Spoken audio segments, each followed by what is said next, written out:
এক সংক্ষিপ্ত সফরে ঢাকায় আসছেন মালয়েশিয়ার প্রধানমন্ত্রী দাতু সেরি আনোয়ার ইব্রাহিম। বেলা 2:30টায় তার হযরত শাহজালাল আন্তর্জাতিক বিমানবন্দরে পৌঁছানোর কথা রয়েছে।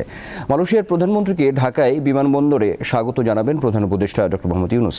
বিমানবন্দরের আনুষ্ঠানিকতা শেষে মালয়েশিয়ার প্রধানমন্ত্রীকে আনুষ্ঠানিক মোটর শোভাযাত্রা সহকারে হোটেল ইন্টারকন্টিনেন্টালে নিয়ে যাওয়া হবে। সেখানে তিনি প্রধান উপদেষ্টা অধ্যাপক মোহাম্মদ ইউনূসের সঙ্গে একান্তে বৈঠক করবেন।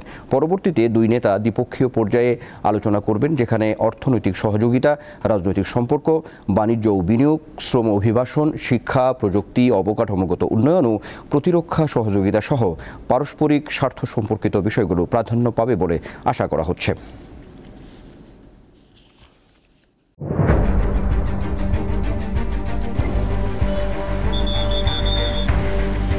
পুরো ঘরে আমার মালামাল সহ একবারে চাপা দিয়ে লইয়া পুড়ে গেছে। এটা মুখে বল দেখবে যাবে না যে রাস্তা কত যে ভাঙছে।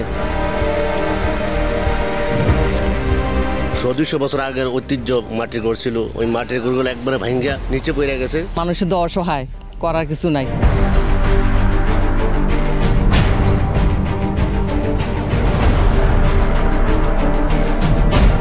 দীপ্ত সংবাদ, সবার আগে, জনস্বার্থ।